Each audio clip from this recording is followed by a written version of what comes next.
아, 네. 배춧값 한 통에 10,000원 됐다고 그래가지고 걱정 많으셨죠? 봄에는 또 총선 때 대파 값이 뭐 얼마라는 거 가지고 총선 결과가 바뀔 정도로 큰 정치적 영향까지 줬었어요. 이렇게 채소값, 과일값, 이 농산물 가격이 바뀌는 게 식량 위기가 오고 있기 때문이라는 걱정이 많잖아요. 진짜 우리나라에 식량 위기 오는 건지, 또는 위기가 오면 또 기회를 만드는 민족이기도 하잖아요. 또 우리나라가 그래서 기회를 만들어서 그걸 어떻게 보면 성장의 발판으로 삼을 수도 있는 건지, 그 얘기 좀 짚어보려고 최고의 전문가를 모셨습니다. 이주량 한국과학기술정책연구소 선임연구위원님 모시도록 하겠습니다. 어서 오세요, 박사님. 안녕하십니까. 네, 반갑습니다. 안녕하세요. 네.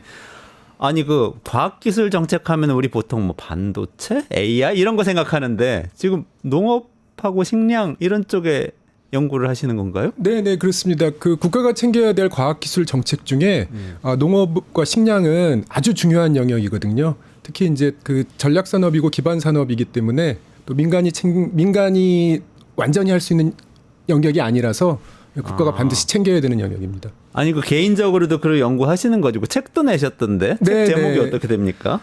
당신이 모르는 진짜 농업 경제 이야기라고 하고요. 우리나라 사람들이 그 농업에 대해서 잘못 이해하는 분들도 많고 잘못 이해하는 내용도 많고, 그래서 이런 걸 좀 바르게 좀 알리고 싶다라는 걸로 준비를 했고요. 많은 관심 부탁드리겠습니다. 네. 아유, 많이들 관심 가져주세요. 그리고 오늘 또 컴팩트하게 그 이야기도 전해드리겠습니다. 11시 40분까지 진행을 하도록 하겠습니다. 사과값, 배추값, 이거 어떻게 되는 겁니까, 진짜? 배추값 10,000원 됐다고 그래요. 김장철 앞두고 근심이 뭐 이만저만이 아니셨는데, 많은 분들이. 네. 하여튼 올해 초부터 봄에는 사과, 그리고 그 대파, 그리고 배추, 그리고 사실 잘 알려지진 않았지만 쌀, 그리고 심지어 이제 축산 우유 뭐 이런 것까지도 그 유례 없는 가격 변동을 겪었어요. 아, 그랬었나요? 네. 쌀도, 우유도요? 쌀도 그렇습니다. 네, 그래서 그거 차근차근 말씀을 드리면, 네네. 일단 농업 생산이라는 것이 하늘하고 동업하는 거잖아요. 아, 네. 네, 그래서 하늘이 동업자인데 이 동업자가 계속 변덕을 부리거나 그 예상치 못한 행동을 하면 그 같이 사업하는 사람이 정말 힘들어지는 거 아닙니까? 지금이 딱 그런 상황입니다. 그래서 봄에 이상 기온이 있었거든요. 그래서 사과가 착과, 그러니까 열매를 못 맺은 거죠. 그러니까 나중에 이제 사과 수확량이 떨어지니까 가격은 오를 수밖에 없었던 거고. 그리고 배추는 우리나라가 배추를 이제 4번 정도 재배를 할 수 있습니다. 봄 배추, 여름 배추, 가을 배추, 겨울 월동 배추. 아, 4번이나 되는군요. 네. 재배를 하는데 이번에 문제가 됐던 건 여름 배추예요. 그래서 배추가 기본적으로 저온성 작물입니다. 저온을 좋아하는 거죠. 예, 저온을 좋아해서 시원해야 된단 말이죠. 시원해야 되는 거죠. 네. 예. 그래서 보통 여름 배추를 어디서 재배하냐면 강원도 산의 꼭대기에서 재배를 해요. 우리가 잘 아는 이제 고랭지 배추가 되는 거죠. 그럼 뭐 대관령이니 그렇습니다. 이런 데입니까? 네. 대관령 이제 그쪽에서 많이들 재배를 하는데, 이게 올 여름이 너무 덥고 그 더위가 추석까지 이어졌잖아요. 그래서 여름 배추가 이제 녹아내리거나 생육이 제대로 안 되거나, 그리고 배추가 이제 결구라 그래가지고 마지막에 이렇게 동그랗게 말려야 돼요. 네. 근데 이제 그런 게 다 안 되니까 상품성 있는 물량이 충분히 못 나왔고, 그래서 여름 배추 가격에 직접적인 영향을 준 거죠. 그런데 이게 또 조금 지나면 가을 배추가 나오지 않습니까? 네네. 그래서 그 시기를 지나면 요새 가을 배추는 작황이 괜찮거든요. 그래서 이제 가을 배추는 가격이 나쁘지 않다. 예, 그렇게 일시적인 거였고, 지금 조금 떨어지고 있는 거죠, 그러면. 네. 가을 배추는 떨어지고 있는데 이제 다른 작목들이 또 마늘 뭐 이런 것들이 또 기후 변화의 영향을 받아서 또 이제 출렁이고 있고, 그렇고 쌀도 쌀 얘기 좀 해볼까요? 네네. 말씀하시죠. 네. 쌀은 이제 그 벼멸구 피해를 많이 받았어요. 벼멸구, 해충. 네. 그래서 이 벼멸구라는 게 비례해충이라고 중국에서 바람을 타고 날라오거든요. 그래서 날라온다. 예, 그래서 비례해충인데. 날아서 날비자에 올레자 한자로. 네. 날라서 온다. 네. 그래서 벼멸구 피해를 받았는데, 이게 보통 벼멸구가 오는데 보통 3번 정도 증식을 하고 온도가 낮아져서 사라져 버리거든요. 근데 올해 같은 경우에 추석 때 30도였어요. 네. 그래서 벼멸구가 4번 증식을 했는데 이게 한 번 증식을 할 때마다 200배씩 면적이 넓어집니다. 아, 한 번 더 한 건데? 네네. 그러면 200배? 네네. 피해 면적이 이제 200배가 되는 거죠. 아. 예. 그래서 추석 때 30도가 됐다는 것은 우리 추석 때 반팔 입고 다녔거든요. 네네. 그 농업 입장에서는 엄청난 데미지였고 그래서 우리나라 쌀을 생산하는 면적이 80만 헥타르 정도 되는데 약 5% 정도가 피해를 받았습니다. 아. 그러니까 상당히 큰 거죠. 그리고 이제 언론에는 잘 알려지지 않았지만 여름이 이렇게 더우면 젖소의 차규량이 줄어들어요. 아, 젖을 덜 생산한다는 뜻인가요? 네. 우유가 덜 나오는 거죠. 네네네. 근데 그 올여름이 또 길고 습하고 덥고 아. 이렇게 돼서 이제 우유 차규량도 많이 떨어져서 또 우유는 이렇게 마시는 시유뿐만 아니라 빵이라든지 제과라든지 다른 제품의 기본 원료가 되잖아요. 네네네. 그러니까 그 기후플레이션을 밀어 올리는 이제 이런 게 있는 거죠. 아. 아니 그럼 지금 말씀하신 게 봄에 사과값도 기후 때문이고 배추값도 기후 때문이고 쌀도 벼멸구가 기후 네네. 기온이 올라가서 더 네네. 번식한 거니까 기후 네. 때문이고 젖소도 기후 때문이고 다 네. 기후 변화 때문에 농산물 가격이 많이 올랐다. 출렁이는 거죠. 출렁이다. 네, 출렁이는 거죠. 올랐다 또 떨어지기도 하고. 그렇죠. 아, 그렇군요. 그러면 근데 이제 이게 기후 변화 때문이면 기후 변화는 계속되는 거 아닙니까? 그러면은 네네. 이게 지금 앞으로도 이런 상황이 점점 더 심해진다. 이렇게 생각해야 되는 건가요? 그래서 이제 한국의 농업 생산 구조라는 것이 완벽하게 온대 농업에 맞춰져 있거든요. 그 이유는 한국이 5,000년 동안 온대였습니다. 예, 네네. 5,000년 동안 온대였는데 최근에 들어서 빠르게 아열대로 진입하고 있는 거죠. 네네네. 그래서 사실 40일, 50일 연속해서 비가 오고 그리고 가을 기온이 30도를 넘어서고 이건 사실 온대라고 보기 어렵거든요. 아, 예, 그래서 이미 온대는 아니다. 이미 아열대 초입에 들어선 것이고 아, 작목의 생산지도 지금 빠르게 바뀌고 있지 않습니까? 네. 남해안 같은 데는 뭐 아열대 과일들이 잘 자라는 곳이 되고 있으니까요. 네. 그러니까 사실 올해만의 일회성인 문제가 아니고 이제 시작이다. 아. 예, 이렇게 보는 것이 맞습니다. 그럼 예를 들면은 우리는 김치를 먹기 때문에 배추를 많이 소비를 하잖아요. 사시사철 또 요즘은 김치를 먹지 않습니까? 그러면은 아까 4번이나 배추가 나온다고 그랬는데 그거 고랭지 배추 못 나오게 될 수도 있는 거예요? 한 번 정도 없어져 버릴 수도 있는 건가요? 시간이 지나면 더 상황이 안 좋아질 것이고 사실 강원도 산의 꼭대기 가서 재배한다는 거는 우리 국토에서 재배할 수 있는 마지막 위치에서 재배하는 거거든요. 네. 그렇기 때문에 시간이 조금 더 지나고 기후변화가 조금 더 심해지면 이 땅에서는 여름 배추를 재배하기가 거의 불가능할 수 있다. 예, 또는 재배를 하더라도 비용이 어마어마하게 올라갈 수 있다. 예, 이제 이렇게 예측을 하는 것이 맞는 편입니다. 근데 그 말씀이 그러면 쌀이나 네. 젖소, 우유 이런 데까지도 적용이 될 수 있는 건가요? 그렇죠. 왜냐하면 하느님하고 동업하는데 또 모든 작목은 기후로부터 벗어날 수 없는데 기후가 변했다는 것은 그걸 피해갈 수 있는 작목은 없는 거죠.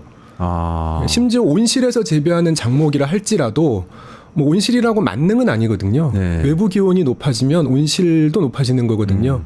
그리고 이 광량도 달라지는 거고 네, 온실은 비닐을 덮기 때문에 광량이 되게 중요해요. 그래서 흐린 날 맑은 날에 따라서 영향이 많습니다. 그래서 기후가 변화한다는 거는 뭐 만물이 변화해야 된다는 것과 같은 얘기가 되는 거죠. 그러면 우리가 지금 얘기하고 있는 이 작물들, 쌀, 뭐 배추, 뭐 사과, 뭐 어쩌면 우유까지도 지금 우리는 온대 지방에서 키우는 방식으로 키워서 그런 식으로 이제 먹고 살고 있는데 그거 자체를 이제 계속하기 어렵다는 말씀이세요? 그러니까 그 생산 구조, 그 다음에 R&D 체계, 그 다음에 재배 작물의 위치 이런 것들이 다 리셋이 돼야겠죠. 아. 그리고 품종, 재배법, 방제법 이런 것도 다시 연구해서 다시 리셋이 돼야 되겠죠. 아. 예. 사실상 그 품종이 작물에서 가장 중요하긴 하지만 품종이 생각보다 대단히 예민합니다. 그래서 2도, 3도의 변화를 버텨내는 품종은 없어요. 그래서 한 평균 기온이 1.5도, 2도만 변해도 그 우리가 재배하고 있는 농업과 관련된 품종부터 시작해서 모든 것이 새로 세팅이 돼야 됩니다. 사람도 2도 변하면 컨디션이 확 바뀌는 거 아닙니까? 네네네. 체온이 38에서 40도 되면. 근데 벼 한 포기, 풀 한 포기는 생체량이 작잖아요. 그래서 그거에 대한 이도는 치명적인 겁니다. 근데 예를 들어서 그러면 배추 대신 양배추 먹고 뭐 사과 대신 바나나 먹고 이런 거는 뭐 생각해 볼 수가 있는데 주식은 어떻게 됩니까? 쌀도 바뀌는 거예요? 쌀도 이제 재배 체계를 조금 다시 재검토할 필요가 있는데 이제 과학기술 정책의 입장에서 쌀은 정치적 프레임에 갇혀 있어요. 네. 이게 무슨 얘기냐면 쌀이 남아 도는데 왜 정부가 재원 투자를 해야 되느냐 이 한마디에 갇혀 있어요. 근데 이제 과연 쌀이 남아 도느냐 앞으로도 남아 돌 것이냐 이게 참인지부터 따져봐야 되거든요. 네네네. 근데 일본은 지금 기후 변화하고 태풍 등의 영향으로 쌀이 부족해졌습니다. 예. 그래 그 뉴스 많이 나오는데 그거 좀 설명해 주시죠. 어떤 뉴스에서는 관광객들이 너무 많이 가서 먹어서 그렇다고도 그러고 기후 때문이라고도 그러는데 참이 어느 쪽입니까? 이게 이제 언론에서든지 뭐 이제 분석들을 좀 해봤는데 관광객들이 먹는 양은 채 1%가 되지 않는 걸로 나왔습니다. 네. 네, 그래서 이제 일본의 기후 변화, 태풍 뭐 이런 것 때문이고 그 사실 그 기후 변화로 인해서 바닷물 온도가 높아지면서 태풍이 예전에는 이제 적도 정도에서 형성이 됐다가 중위도 지역 올라오기 전에 소멸이 됐거든요. 근데 지금 태풍이 중위도 잘 올라옵니다. 근데 세계의 곡창지대는 중위도에 많이 있거든요. 예, 그래서 일본의 그 쌀이 부족해진 것은 기후가 변하면서 재배 물량도 줄어들었지만 그 재배 품질이 나빠진 게 있어요. 그러니까 쌀이 같은 양이 나와도 완전미하고 불량미가 있잖아요. 네네. 그러니까 실제로 불량미의 비율이 계속해서 높아지는 거죠. 그럼 네. 밥을 해서 먹을 수 있는 쌀은 줄어든다고 볼 수 있는 고급 건가요? 쌀은 이제 줄어들고 소비자들이 찾는 품질의 쌀은 이제 줄어드는 거죠. 네네. 그래서 결국 이제 물량만 생각해서는 안 되고 품질까지도 생각을 해야 되는 거고요. 그리고 이제 한국도 지금 제가 아열대로 빠르게 들어가고 있다 그러지 않았습니까? 그러면 이제 한국도 품종이나 재배지나 이런 것도 오늘 이제 벼멸구 피해가 대표적인 예인데 네네. 이제 방제법 이런 것도 바뀌어야 되고 그리고 한국이 먹는 쌀이 그 자포니카라고 둥글고 통통한 찰진 쌀 먹잖아요. 네네. 근데 이제 인디카라고 널쩍하고 긴 거 동남아에서 많이 재배하는 거. 안남미라고 그러는 네네. 건가요? 안남미라고 하는 거. 네. 그거의 재배 적지가 되고 있어요.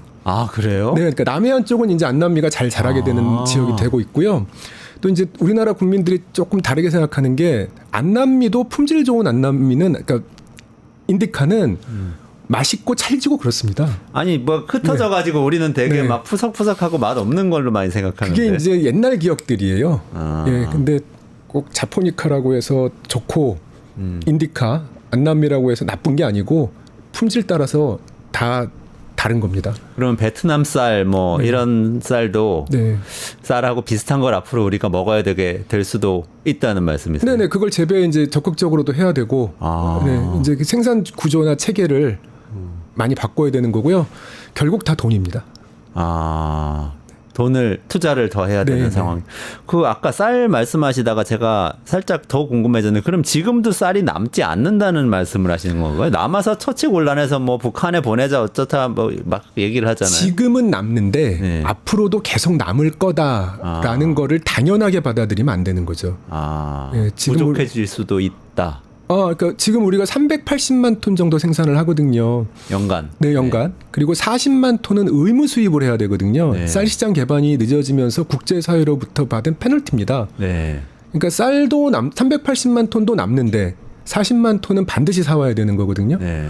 근데 이게 이제 기후가 이렇게 변하는데 우리가 아무 대응도 안 한다면 그리고 벼멸구 같은 게 이렇게 계속 날라와서 5%씩 그 피해를 준다면 숫자로는 괜찮을지 모르지만 그 품질 안 좋은 쌀들이 많아질 거 아니에요. 네, 네. 자, 그렇게 해서 5년, 10년 지났을 때도 과연 쌀이 남을 거라고 그 누가 확신할 수 있겠느냐.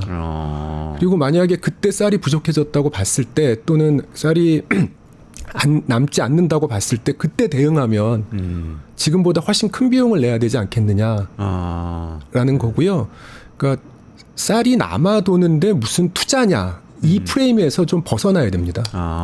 그럼 5년, 10년 뒤에는 쌀이 부족해질 수도 있기 때문에 지금부터 네. 쌀이 부족해질 경우에 우리가 뭘 먹고 살 것인지에 대해서 연구하고 거기에 투자를 해야 한다. 그렇습니다. 이런 말씀이신가요? 네, 그렇습니다. 이거는 엄청 심각한 일인데요. 네, 그리고 우리나라 쌀과 관련된 역량이 월드 베스트예요. 네, 네, 그래요? 우리나라가 쌀만은 네, 전 세계에서 어느 나라보다 네. 그 잘할 수 있는 체계와 구조와 인력들을 가지고 있거든요. 그래서 사실 거기다가 투자를 해서 쌀을 수출 산업화, 전략 산업화 하는 옵션도 가능합니다. 그러니까 미래도 대비하면서 네. 신산업도 유지하면서. 그래요? 우리는 그 우루과이 라운드 이후에 뭔가 이렇게 농업을 보호하는 국가였잖아요. 계속 쌀을 수입을 제한하고, 근데 이거를 수출을 할 수 있다고. 실제로 쌀이 수출이 되고 있고요. 그러니까 프리미엄 시장인 거죠. 네네네. 예, 그 소득 많은 국가의 프리미엄 시장에서 한국 쌀이 뭐 인기가 있는 편이고, 인기가 있어지는 편이고요. 또 그걸 가공 소재로 해서 그 다른 제품들을 만들어서 나갈 수도 있는 거고요. 네. 그러니까 일본이 사케나 위스키를 전략적으로 키웠던 가장 큰 이유도 네. 자국 쌀을 소비하기 위함이었던 게 커요. 예. 일본의 사케가 발전하게 된 것이. 네, 그 사케가 이제 전 세계적으로 자국 소비 말고 전 세계로 수출을 열심히 했던 것도. 네. 그래서 위스키나 사케를 만들면 그 원물로 소비할 때보다 300배의 물량이 필요하거든요. 예. 그렇군요. 그러니까 많이 들어가네요. 한 컵의 위스키를 만들기 위해서는 300컵의 쌀이 필요한 거예요. 네, 그래서 그 쌀과 관련해서는 가능성도 많고 그렇기 때문에 이게 지금처럼 그 단순하게 생각할 문제가 아닙니다. 지금 근데 저번에 이 남재작 박사님 몇 번 나오셔가지고 농업 네. 이야기 해주셨는데 우리나라 농가가 굉장히 고령화되고 그렇죠. 그리고 이제 사실 소규모 토지 경작하시는 분들이 네, 많고 실제 일하는 분들도 외국인 노동자들이 와서 일하는 경우가 많고 그래서 뭔가 투자를 해서 혁신을 하기에는 쉽지가 않다 이런 말씀 많이 해주셨는데 어떻게 보십니까 과학자로서는? 그 문제에 정확하게 동의하죠. 그러니까 이게 기술의 문제라기보다는 구조의 문제가 되는 거죠. 그래서 기술이 부족하거나 그다음에 모자라서라기보다는 구조 자체가 분리해서 그런 거고 그래서 사실은 풀기가 더 어려운 겁니다. 기술은 개발하면 되는데 구조는 전환하는데 훨씬 많은 비용과 시간이 필요하거든요. 네. 사회적 합의도 필요하고 그런 측면에서 우리나라가 사실은 기술 개발도 열심히 해야 되지만 농업 구조 전환에 대해서 훨씬 더 빠르게 대처할 필요가 있고요. 사실 그 부분이 많이 늦었고 아쉬운 거죠.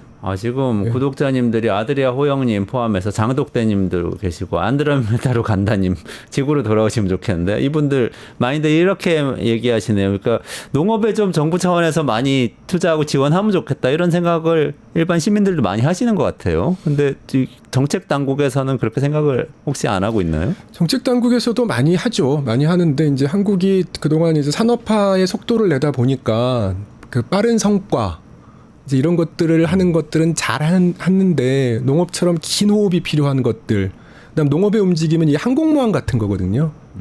아주 오랜 시간 거대하게 이제 방향을 틀고 그걸 지속할 수 있어야 되는데 한국이 경제 발전 때문에 사실 그런 부분이 많이 약했어요. 그래서 농업을 선진국 산업이라고 하는 가장 큰 이유 중에 하나도 그 농업이 잘 되려면 그 농지 정책부터 시작해서 그 모든 게 사회적 합의가 되면서 아주 오랜 기간 한 방향을 갈 수 있어야 됩니다. 네. 우리나라는 지금까지 이제 농업을 너무나도 산업적 관점에서만 지나치게 봐온 경향이 있죠. 그러니까 지금까지 박사님 말씀해 주신 것 한 번만 정리해 보자면 기후 때문에 우리나라 농산물의 이 수급이 굉장히 불안정해지고 가격도 오르락내리락 하는 건 사실이다. 많이 생산량이 줄기도 하고. 하지만 또 이제 기후가 바뀌면 바뀐 대로 우리는 아열대 기후가 되면 아열대 기후에 맞는 작물도 있다. 쌀도 포함해서 쌀도 온대쌀에서 아열대 쌀로 바꿔서 잘 재배를 하면 투자를 하고 하면은 오히려 수출하는 농업 대국이 될 수도 있다 이런 말씀이시네요. 네네, 꼭 국내 생산뿐만 아니라 사실 한국이 농업 기술 가지고 아프리카에 지금 라이스벨트도 만들어주고 하거든요. 이제 그런 식으로 이제 해외 농지도 빌려서 쓸 수 있는 거고 그리고 그 과정에서 우리나라 기술이 갈 수도 있는 거고 전후방 산업이 나갈 수 있는 거죠. 쌀을 생산하면 RPC라고 그래서 이제 거기서 도정도 하고 뭐 이런 여러 가지 상품화 작업을 하거든요. 그런 인프라를 수출할 수도 있는 거고 앞에 품종을 수출할 수도 있는 거고 그래서 이제 여러 그 가능성이 다 열려 있고요. 그리고 또 하나는 기후 위기로 식량이 비싸지고 그리고 뭐 부족해지고 이제 이 문제도 있지만 그 안에서 이제 소장님 말씀하신 것처럼 충분히 기회 요인을 찾을 수도 있습니다. 어떻게 찾을 수 있나요? 그러니까 이제 이런 거죠. 그 세계 이제 식량 중에서 사람이 먹는 양도 많지만 사실 그 축산업에 쓰는 사료로 쓰는 양도 어마어마하거든요. 그렇겠네요. 네네. 그래서 한국이 수입 식량 곡물을 많이 수입할 수밖에 없는 건 축산 때문에 그런 거예요. 사람도 먹어야 되지만 우리가 고기 먹고 싶으니까 닭고기, 돼지고기, 소고기 먹어야 되니까. 근데 예를 들어서 이제 이 부분이 빠르게 변하고 있습니다. 빠르게 변하고 있어서 그 대체육 들어보셨죠? 네네네. 네, 대체육. 뭐 식물성 고기로 만든다든지 아니면 배양을 한다든지 줄기세포로부터. 콩고기 우리 흔히 알고 있는 콩고기 그렇죠. 비슷한 것들이죠. 예, 예, 콩고기 그다음에 이제 배양육. 네. 근데 이제 배양육 같은 경우는 발전 속도가 상당히 빨라요. 상당히 빨라서 이론적으로 소가 15마리가 있으면 네. 그 햄버거 패티를 10억 장을 만들 수 있습니다.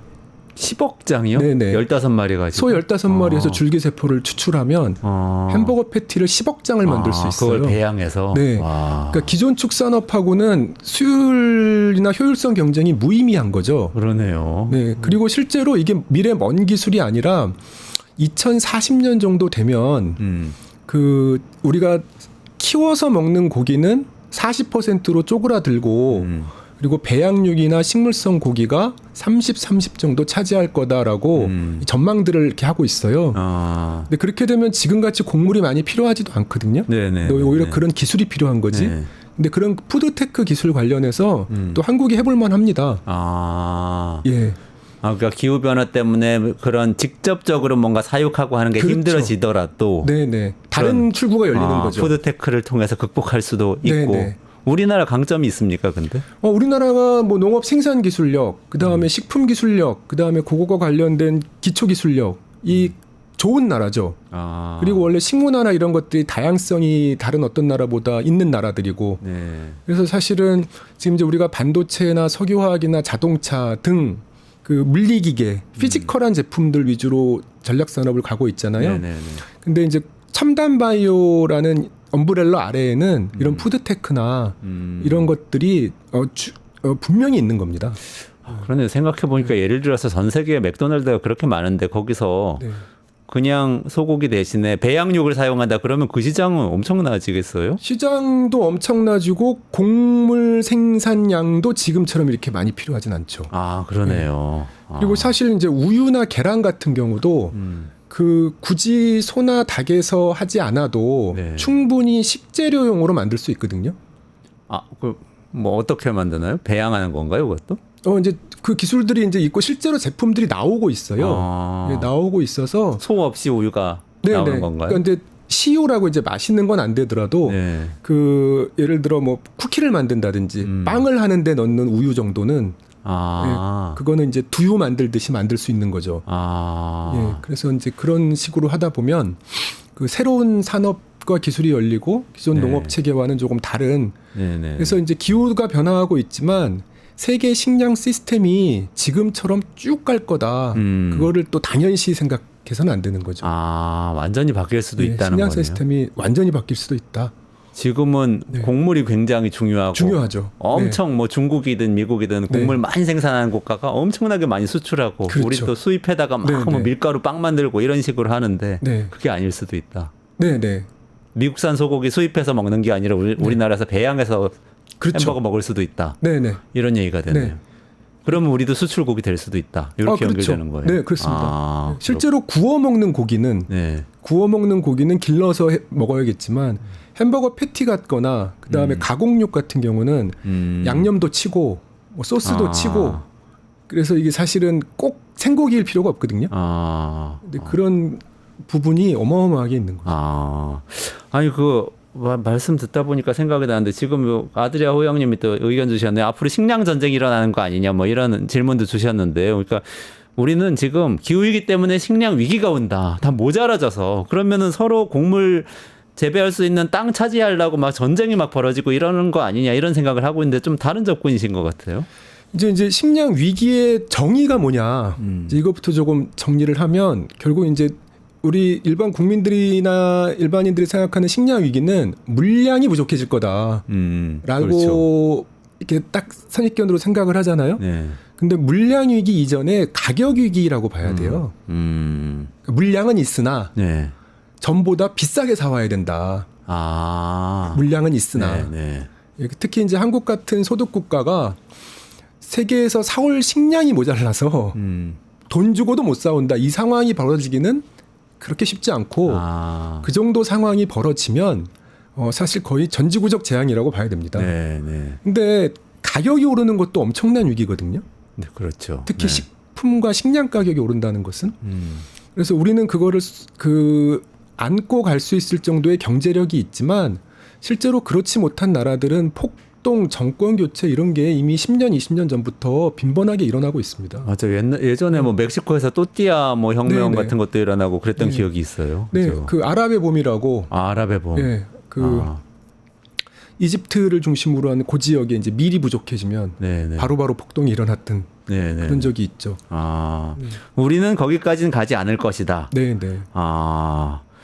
그러면은 오히려 식량이 가격이 막 출렁이는 그 상황에서 막 가격이 올라가고 그럴 때 우리가 배양육이라든지 이런 푸드테크를 통해서 수출 기업이 되어 있으면 그걸 기회로 삼아서 농업을 수출하는 그런 나라가 될 수도 있다. 네. 그러니까 농업의 전후방 산업을 열심히 키우면서 국내의 생산 농업을 활용할 수도 있고 지원할 수도 있고. 네네네. 이런 체계가 이제 만들어지는 거죠. 요즘 뭐 불닭볶음면이라든지 뭐 한국 식품들이 외국에서 되게 인기 많은 경우들이 있잖아요. 그런 것도 뭔가 좀 잠재력입니까? 어떻게 봐야 돼요? 한국 식품이 외국에서 먹히고 있다는 얘기예요. 한국 식품이. 그래서 식품이 이제 외국에서 그 브랜드 위치를 가지려면 식품만 좋아서는 안 되고 그 나라가 가진 이미지가 필요하거든요. 네네네. 이미지가 필요한데 한국이 그 이미지가 있는 겁니다. 그래서 K 한류, K 드라마, K 영화 뭐 이게 다 연결돼 있는 거죠. 네네네. 문화와 식문화는 연결이 돼 있으니까. 그래서 사실은 이제 아쉬운 거는 저기에 들어가는 원재료까지도 한국이면 얼마나 좋겠느냐라는 것인데 저 원재료가 한국산이 되기는 사실상 어렵습니다. 네. 그러니까 원재료의 일부분은 한국산일 수 있죠. 뭐 스프라든지 뭐 이런 건데 그 밀이나 이런 걸까지 한국산이 되기는 어려워요. 근데 그럼에도 불구하고 우리나라한테는 충분한 부가가치만 들어오면 되는 거니까. 그래서 우리나라가 석유 한 방울 안 나지만 네네네. 석유화학 산업이 엄청난 수출 산업이잖아요. 네네네. 석유를 사다가 가공해서 원유를 사다가 가공해서 팔잖아요. 네. 식품도 그 트랙을 따라 들어갈 수 있습니다. 그래서 우리나라가 원재료가 비싼 이유는 특히 이제 식량 작목이 비싼 이유는 미국의 옥수수밭 면적이 남한 면적의 4배예요. 그러니까 일본 땅만한큼 미국이 옥수수밭을 갖고 있습니다. 그래서 한국이 옥수수를 어떻게 재배하든 간에 그 금요의 경제를 당해낼 수 없어요. 그러니까 그런 것처럼 그런 건 인정하고 이제 앞뒤를 잘 발전시켜야 되는 거죠. 근데 그게 재배 면적 같은 것도 있지만 카길이나 이런 글로벌 곡물 메이저들이 사실 쥐고 흔들어서 우리가 낄 틈이 없다. 그런 얘기도 많이 있지 않아요? 네, 맞습니다. 전통적으로 식량 산업, 곡물 산업은 인프라 산업이기 때문에 그 잘 생산하는 생산 인프라부터 그거를 조달하는, 운송하는 그리고 다시 가공하는 이런 인프라가 대단히 중요하거든요. 근데 이거 인프라를 한 세계의 4-5개 기업들이 과독점하고 있어요. 150년 전부터 이렇게 과독점하고 있어가지고 이제 바늘 하나 꽂기 어렵다 이제 이런 표현들을 쓰거든요. 그럼에도 불구하고 한국 정도의 식량을 소비하거나 수입하는 나라는 어느 정도 인프라를 확보하기 위해서 애를 써야 합니다. 그래서 우리가 인프라가 전혀 없을 때와 아주 일부라도 있을 때가 조금 다르거든요. 많이 다르거든요. 그래서 그 인프라, 식량 산업이나 곡물 산업의 인프라에 대해서도 전 국민적인 공감대를 좀 가지고 네. 그런 그 인프라 기업을 갖기 위해서 애를 써야 됩니다. 농업에 투자하자. 아주 좋은 말씀이시네요. 그 시간이 다 돼서 제가 마지막으로 이것만 좀 여쭤보고 싶은데 쌀이 되게 저는 관심이 사실 가거든요. 근데 쌀하고 관련해서 그러면은 뭔가 우리가 투자해서 뭘 하자 이렇게 얘기가 나온다면 뭘 하는 게 제일 좋습니까? 제일 먼저 뭘 해야 됩니까? 일단은 그냥 뭐 하나만 말씀드린다면 뭐 다른 거 다 같이 해야 되지만 일단은 인디카와 관련해서 좀 더 열린 자세로 접근해 볼 필요가 있을 것 같습니다. 아, 인디카 안남미. 예. 긴 쌀. 네네. 아, 네. 오늘 이주량 박사님, 이게 궁금한 게 많았는데 다음번에 한번 진짜 이 식량 산업하고 글로벌하게 움직이는 돈의 흐름에 대해서도 한번 말씀해 주시면 좋을 것 같아요. 그것도 더 깊이 들어가면 많을 텐데, 그죠? 다음에 길게 한번 하시죠. 그러시죠. 네. 오늘 시간이 짧아서 여기서 마무리 지어야 될 것 같은데요. 어쨌든 쌀도 부족해질 수 있습니다, 여러분. 그리고 부족한 쌀을 그렇다고 우리 뭐 손 놓고 굶어 죽게 될 거냐? 그건 아니고 투자해서 이겨낼 수 있다는 거죠. 안남미 인디카 쌀에도 투자를 하고 그리고 농업 개혁에도 투자를 하고 푸드테크에도 투자를 해서 농업 대국이 될 수도 있다. 이런 이주량 박사님은 굉장히 좋은 말씀이 있었습니다. 이주량 박사님 여기서 좀 인사드려야 되겠습니다. 고맙습니다. 고맙습니다.